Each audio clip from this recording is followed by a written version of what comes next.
It's Free Talk Live, and you can bring up anything that you want. With you in the studio tonight, it's Ian. It's Bonnie. And it's Matt. Yeah, I was the creator of Free Talk Live. It was back when I was 22. It's a libertarian, nationally syndicated radio show. So close to 200 radio stations. We're an open lines, current events radio program where we take a Pro-liberty or pro-freedom viewpoint. And that seems to be relatively popular because we're the leading libertarian radio show in the United States. American talk radio, it's full of warmongers rattling the saber for more conflict and more violence and more bomb dropping. Whatever it is, we believe that free people working voluntarily together are the best solution to that problem. And we're less distasteful than the competition when it comes to those sorts of things. Tell me about the FBI raid. Tell me about the FBI raid. Tell me about the FBI raid. So it was... Back up. You're not allowed in this area. This is a law enforcement area. Hey, don't touch me. Back up. Don't touch me. Back up. Oh, they're going in. Hey, 9X, if you're out there, get over here to Ian's place. They got FBI here. What are you doing? What are you doing? You're under arrest.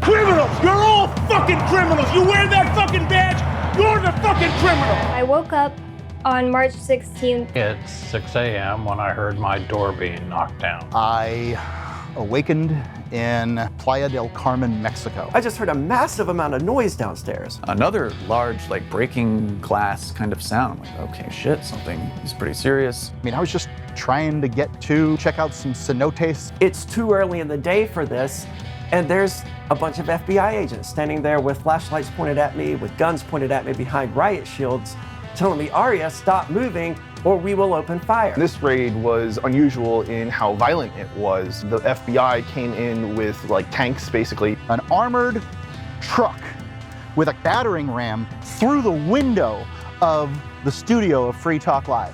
I didn't believe it for a second. And there's a bunch of people out there, the FBI, the ATF, the IRS, the Postal Service, the local police. There was at least half a dozen to a dozen different departments. One of the FBI guys said, "Don't worry, we're just here for Colleen."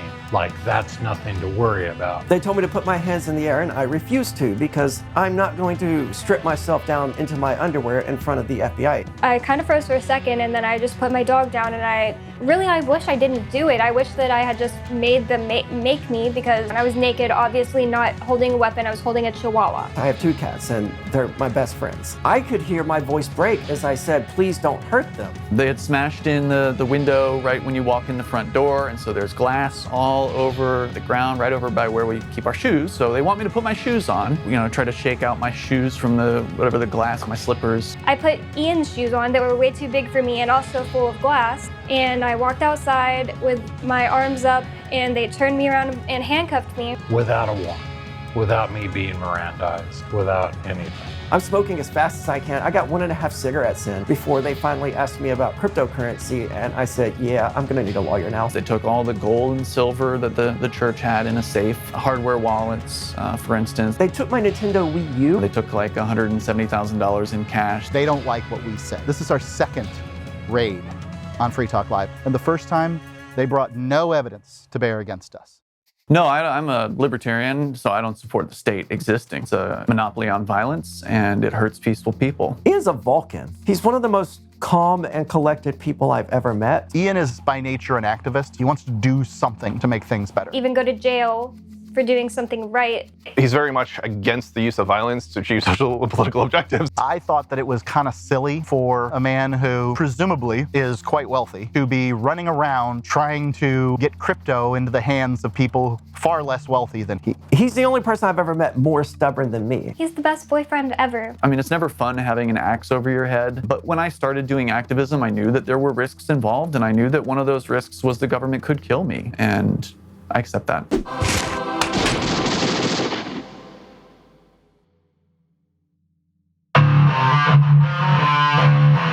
I'm a originally from the Bible Belt, being trans, that created an interesting life for me. I ended up doing a talk radio show, which was myself, a Satanist, a Muslim, and an evangelical Christian. She's a great talent. She hosts the show with me. There was some trepidation I had, bringing Aria on. There's no doubt. But what Aria showed me was Aria's dedicated to her craft. Very, very brilliant individual, technically capable. The government, religion, they're just pacifiers for them, and the average person need those pacifiers. When I was in jail, she was the person who really held things together. They could shoot me, they could do whatever they wanted, except make me give up my own dignity.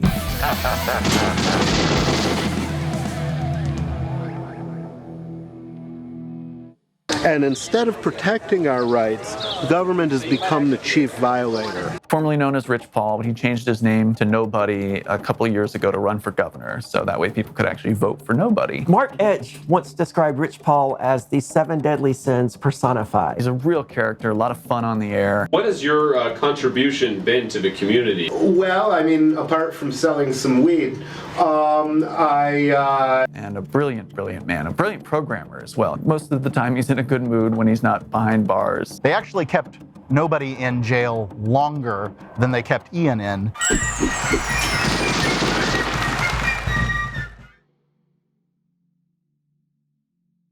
Colleen Fordham is the co-owner of the Mighty Moose March. She's a Free Stater. She's moved here with her husband, Chris. Actually, they got married after the raid. She's, I would say, very innocent. Not someone who goes looking for trouble. She looks to help people out. If they were just going after the Bitcoin Embassy, I could see them definitely coming after me because I was a co-founder of the Bitcoin Embassy. Would you switch places with her? If it could get her out of all this, absolutely.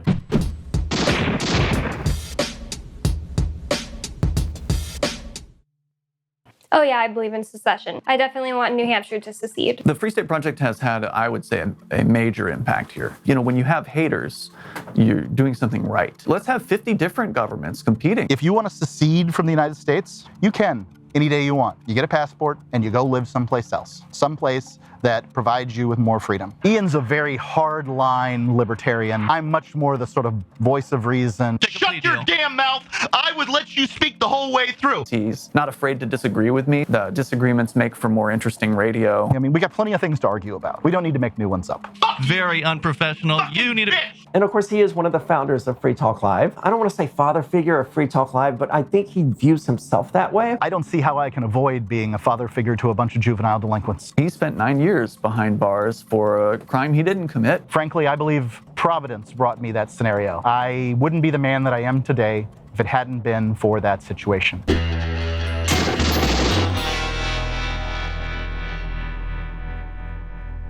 One of the reasons why the Shire Free Church got into helping people connect with cryptocurrency is because we see it as a path to peace. Get more people to adopt it, and we destroy the ability of governments to just inflate the currency as they choose to pay for bombs and stuff like that. Money is the tool of our oppressors in this country. And Satoshi Nakamoto intended to disrupt that. All these big players in the US federal government, they may not understand how the blockchain works, but they certainly understand that crypto is a threat to the US government's money system. And anything that's a threat to that money system must be fought. I am charged with operating an unlicensed money transmitting business. There's conspiracy to operate an unlicensed money transmitting business. Wire transfer fraud. A continuing financial crimes enterprise, which only I was charged with, is a minimum of a 10-year sentence for that one. I didn't happen to do the things that the FBI believes is illegal while working for their banker masters. Helping people get in touch with cryptocurrency, to me, that's not a crime.